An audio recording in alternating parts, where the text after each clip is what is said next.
अग्नेनाय सुपथराय अस्मान् विश्वानि देव वयुनानि विद्वान् यो योऽध्यस्मजोहोराणमेनो भूयिष्ठान्ते नाम उक्तिं विधेम। मनुष्य अनुकरणशील प्राणी माना जाता है। जो हम किसी को करते देखते हैं कुछ, हम उसकी नकल करते हैं, पढ़ करके, देख करके, सुन करके सीखते हैं। जिसको स्वाभाविक ज्ञान कहते हैं वो कम है हमारे पास। निमित्त का ज्ञान हमें चाहिए। तो जैसा निमित्त हमें मिलता है उसी के अनुसार हम आचरण व्यवहार करते हैं। दूसरी बात, बिना सहारे के हम रह नहीं सकते। हमें किसी का सहारा चाहिए। निर्धन धनवान का सहारा चाहता है, निर्बल बलवान का सहारा चाहता है, अज्ञानी जानवान का सहारा चाहता है। तो जो हमसे ज्यादा जानते हैं, हम उनसे कुछ पूछते हैं, उनसे कुछ सीखते हैं। ज्यादा जानने वाले व्यक्ति हमारी कम जानकारी का लाभ उठाते हैं। नीतिकार कहता है, रोगी को वैद्य ठगता है। वैद्य कहता तुम ये दवाई लेनी, इसकी कीमत देनी पड़ेगी, कोई दूसरा उपाय नहीं। और अज्ञानी को ज्ञानी ठगता है। उसको जानकारी नहीं है, उसको जानकारी है, उसे ठगता है। इस मान्यता ने गुरु परंपरा को जन्म दिया। गुरु तो पहले भी माने जाते थे, किंतु उन्हें पथ प्रदर्शक के रूप में माना जाता था, ईश्वर के रूप में नहीं। जैसे आप लोग पढ़ने जब गए विद्यालय में तो प्राइमरी का गुरु आपका अलग था। उसके बाद मिडिल में गए, गुरु बदल गया। फिर आप हायर सेकेंडरी में गए, आजकल क्या है नाम है मुझे पता नहीं, हम पढ़ते थे उस जमाने में ऐसा कहा जाता था। फिर आप कॉलेज में गए, यूनिवर्सिटी में गए, तो गुरु बदलते गए। यहां तक ठीक है, किंतु वो हमारा गुरु है, इसने जो कान में गुरु मंत्र सुनाया है अथवा जो कंठी दी है, बस यही हमारे लिए सब कुछ है। अब हमें और कुछ नहीं चाहिए। ये गलती है। आर्य समाज कहता है ये मान्यता अच्छी नहीं। मनुष्य कितना भी विद्वान क्यों न हो जाए, वो सर्वज्ञ नहीं हो सकता। इसलिए महर्षि पतंजलि ने कहा है, गुरु काल की सीमा में नहीं आता है। काल कहते हैं समय को। गुरु जन्मता और मरता नहीं है। गुरु का कभी जन्म नहीं होता, गुरु कभी मरता नहीं। हमने देहधारी को गुरु बना लिया, वो मर गया, अब ज्ञान कौन देगा? ऐसा गुरु होना जो कभी मरे नहीं, उसको परमात्मा कहते हैं। वो गुरुओं का गुरु है। मानव उत्पत्ति के साथ ज्ञान किसने दिया? परमात्मा ने। तो सबसे बड़ा गुरु हमारा परमात्मा है।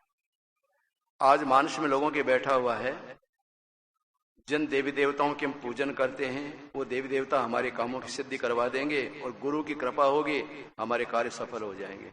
और समाज इस मान्यता का खंडन करता है, कहता है मान्यता ठीक नहीं।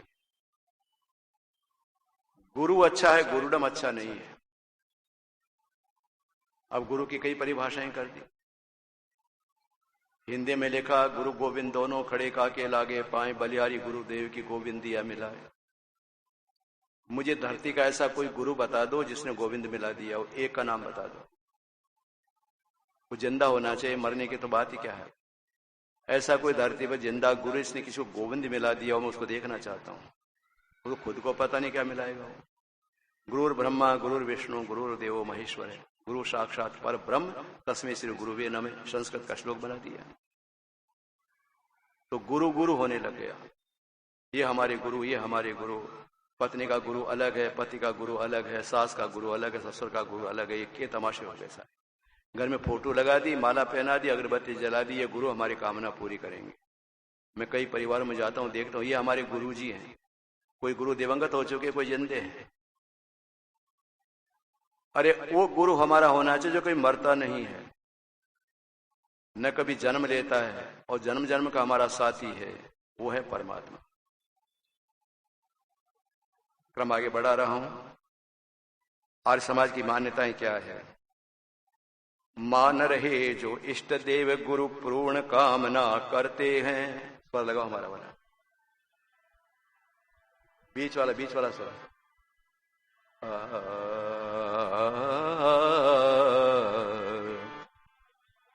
मान रहे जो इष्ट देव गुरु पूर्ण कामना करते हैं, अपने अनुयायी भक्तों के सारे संकट हरते हैं।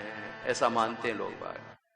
मान रहे जो इष्ट देव गुरु पूर्ण कामना करते हैं, अपने अनुयायी भक्तों के सारे संकट हरते हैं। माता समर्थ इन्हें इनके अनिष्ट कोप से डरते हैं, मान इन्हें चमत्कारी अनहोनी का दम भरते हैं। उनका जो अज्ञान अंधविश्वास सदैव मिटाता है, वेद धर्म का अनुयायी वह आर्य समाज कहता है। वेद धर्म का अनुयायी वह आर्य समाज कहता है। वसुधा पर जो ऋषियों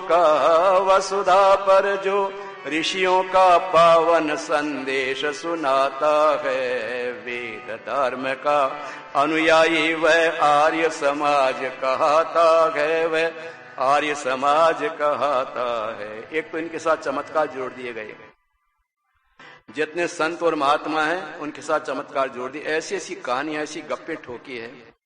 एक ऐसे संत रहते हैं जो रात को तो बन जाते हैं गाय, शेर दिन में बन जाते हैं गाय। ये कोई बात है? फिर कहते हैं कि हमने वहां उनको देखा था, वो तो फिर अदृश्य हो गए, दिखाई नहीं दिए। ऐसी ऐसी कहानियां जोड़ दी इनके सामने, बिल्कुल गप्पों को उन्होंने मान लिया, सत्य मान लिया इन्होंने। ऐसे लोग कभी भी अपने जीवन में सुख शांति की अनुभूति नहीं कर सकते, न कभी उन्नति कर सकते हैं। चमत्कार नाम की दुनिया में कोई चीज नहीं होती है। जिनको चमत्कार पर विश्वास है मेरे सामने करके दिखाए, मैं चैलेंज करता हूं। जादूगरी अलग बात है, मिट्टी का रुपया बनाते हैं जादूगर, उसके बाद फिर भीख मांगते हैं। तो जब मिट्टी का रुपया बनाना जानते हो कम वक्त, तो हमसे भिखाई को मांगते हो? नहीं होता ऐसा। जादूगर करते हैं कि नहीं करते हैं? तो जादूगरी अलग बात है। कि वो सत्साई एक बाबा था दक्षिण भारत का, वो नाटक करता था, बालों में से क्या घेड़ियां निकाल देता था और कुछ निकाल देता था। हमने कहा फ्रिज निकाल के दिखा। अब कोई फ्रिज निकाला जाएगा बालों में से? घड़ी निकाल सकता, वो ऐसे हाथ करके निकाल लेता हो। ये सब जादूगरी है। इन लोगों के पीछे लोग पागल हो जाते हैं। हम लोगों को सावधान करते हैं, इनके चक्कर में मत पड़ो। ऋषिदान ने गुरुडम कहा इसको, गुरु घंटार।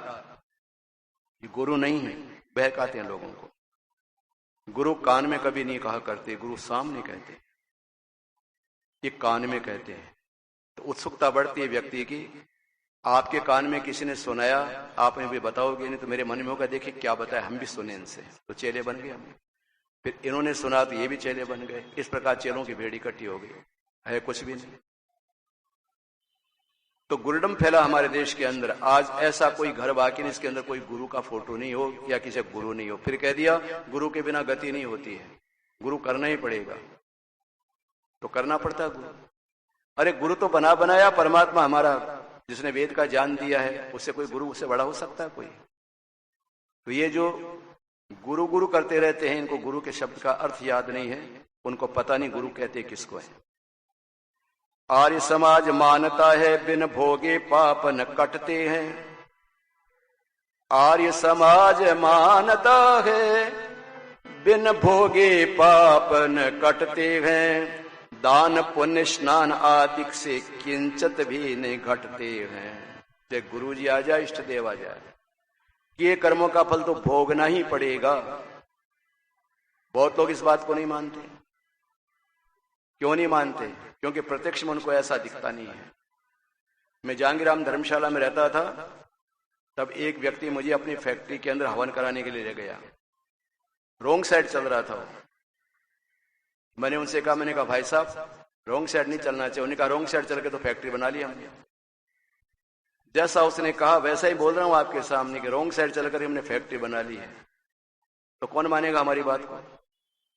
गलत रास्ता अपना करके हम धनवान बन गए हैं। अगर तुम्हारे धर्म के रास्ते चलते तो हम आगे नहीं बढ़ सकते थे। ठीक है, उनके मानस में यह बात बैठी हुई है कि गलत काम करके व्यक्ति का कुछ नहीं बिगड़ता, किंतु एक बात का ध्यान रखना,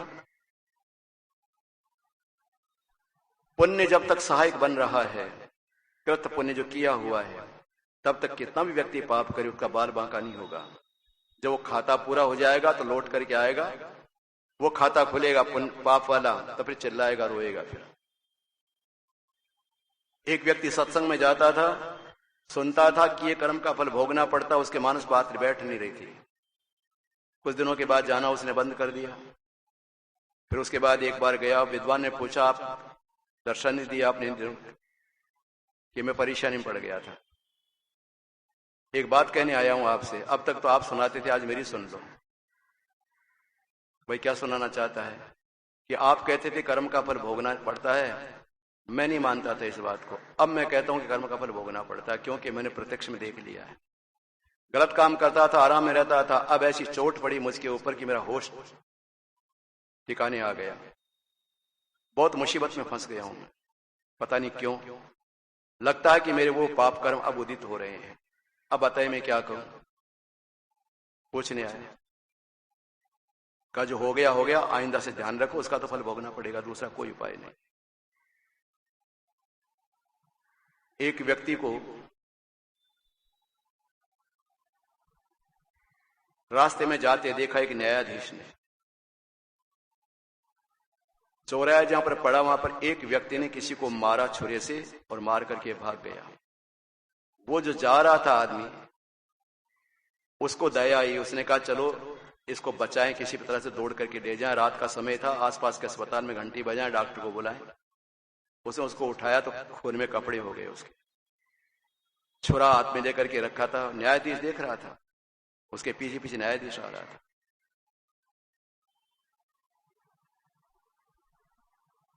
एक सिपाही आया, घुड़सवार घोड़े पे 10 लगाने वाले, पकड़ लिया उसको।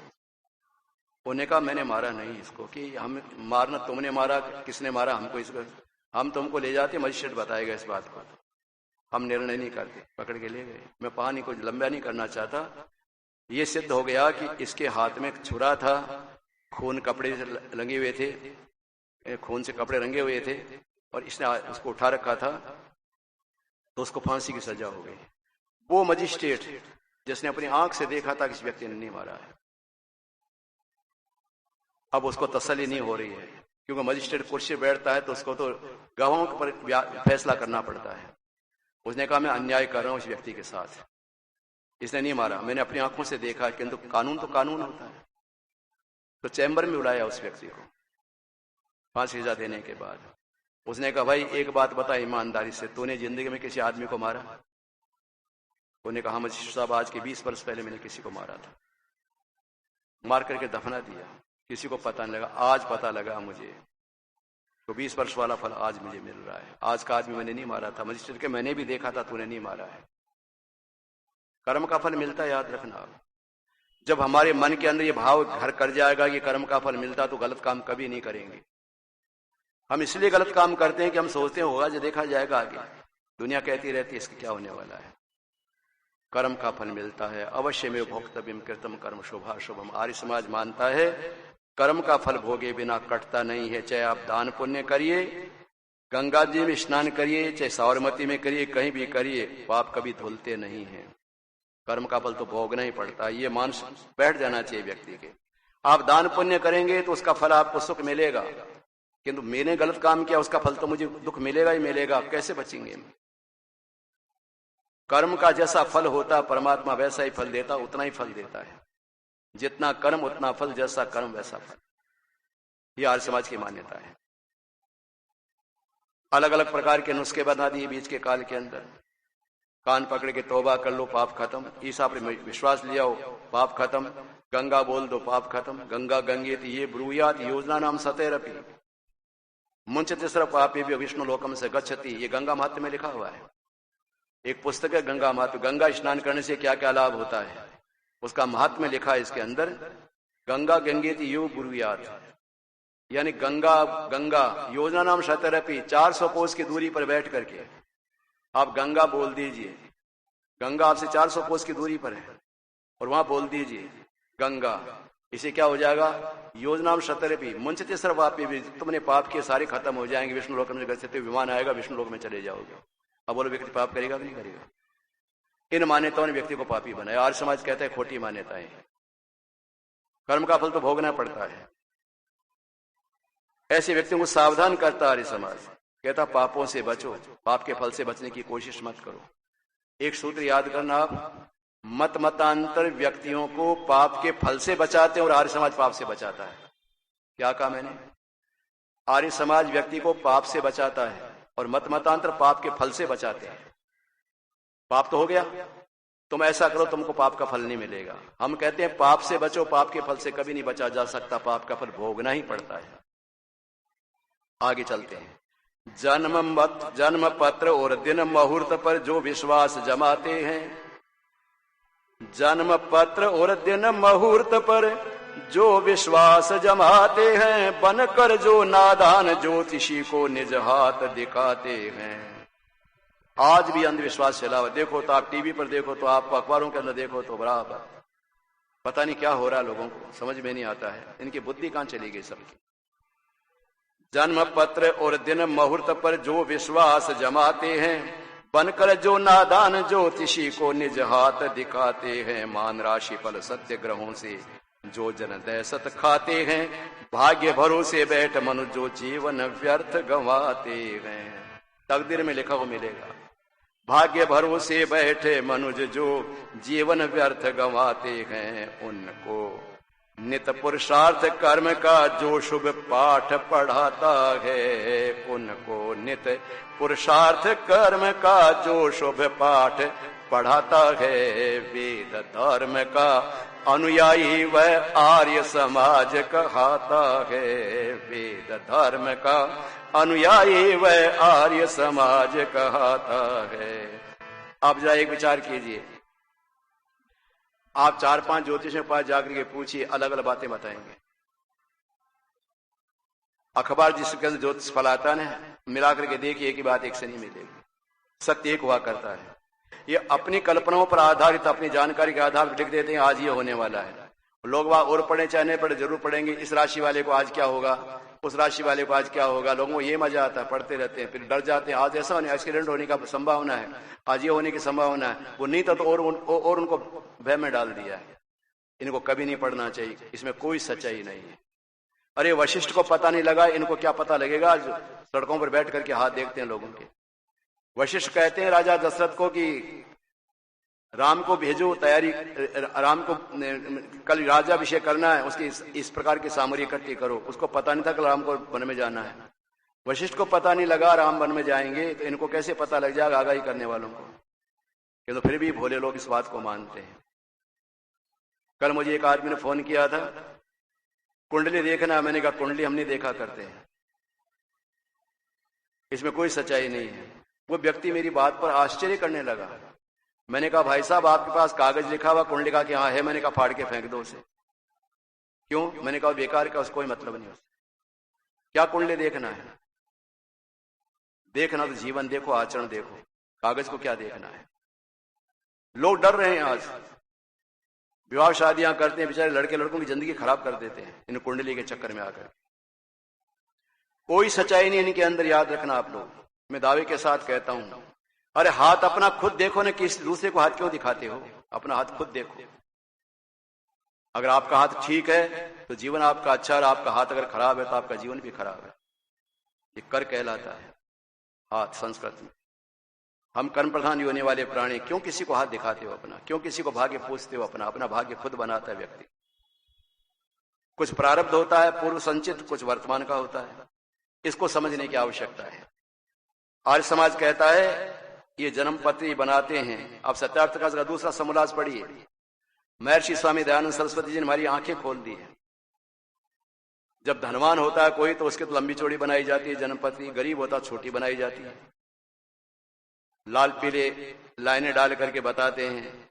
ऋषि लिखते हैं आपका बेटा अच्छे नक्षत्र में हुआ है, इसमें ऐसा ऐसा होने वाला है, ये होगा वो होगा। उसके बाद कहते हैं एक जा दोष आएगा इसके अंदर, ये इसमें रुकावट आ जाएगी। बस उसका पिता सुन करके ना वो दुखी हो जाता। अरे क्या, अच्छा हम कोई बात नहीं, पूजा पाठ करके उसको दूर कर देंगे। ये तमाशे होते हैं। आप आजमा करके देख लीजिए। एक जगह की घटना सुना रहा हूं आपको। पंजाब में आर्य समाज के विद्वान प्रवचन करने के लिए गए, एक परिवार के अंदर भोजन करने गए। तो उस बेटी को पूछा कि बेटी आप सत्संग में क्यों नहीं आती हो?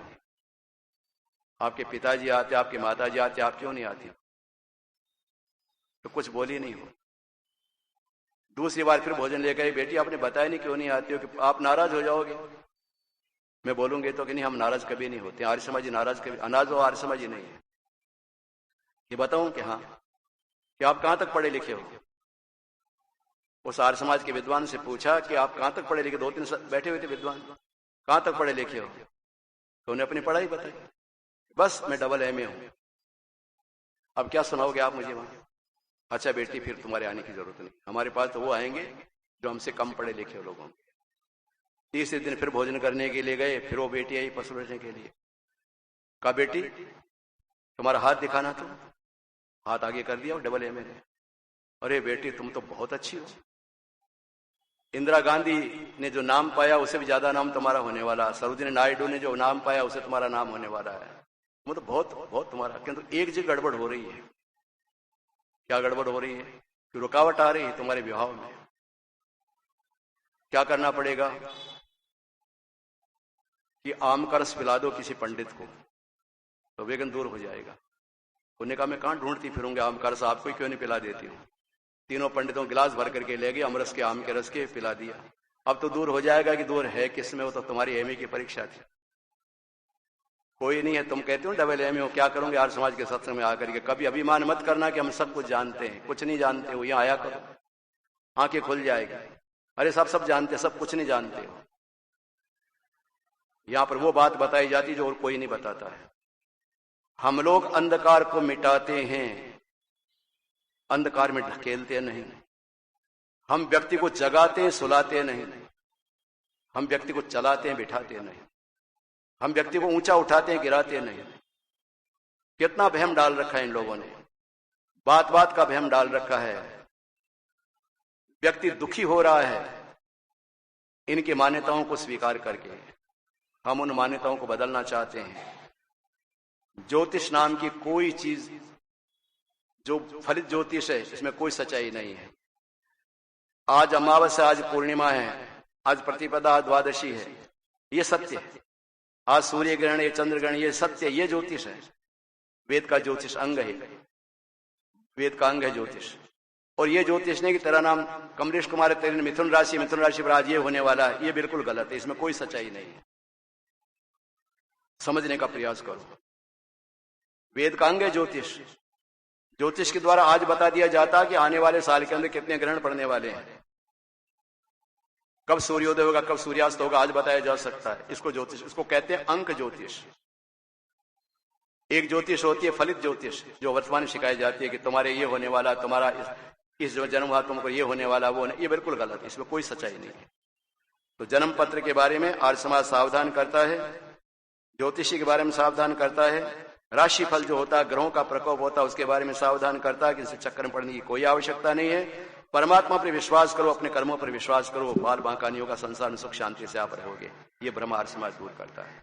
पंक्तियां सुन लीजिए।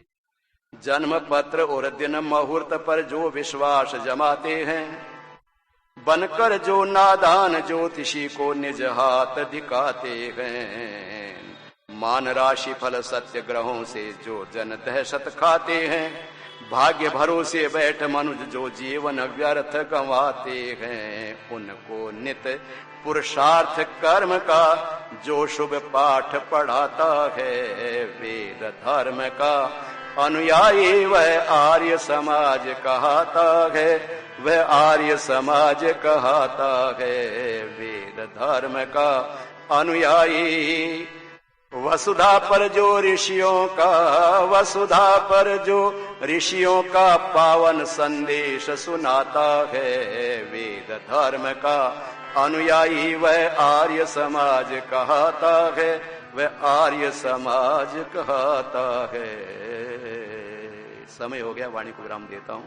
ओम शम ओम द्यौः शान्तिरन्तरिक्षं शान्तिः पृथिवी शान्तिरापः शान्तिरोषधय शान्तिः वनस्पतये शान्तिर्विश्वे देवाः शान्तिर्ब्रह्म शान्तिः सर्वं शान्तिः शान्तिरेव शान्तिः सामा शान्तिरेधि। ओम शांति शांति शांति। सभी बहन भाइयों को सादर नमस्ते। वो दे दिया था कल तुमने टिफिन दे आया था? कौन सी दुकान? आज दे दो। हाँ कल बुधवार।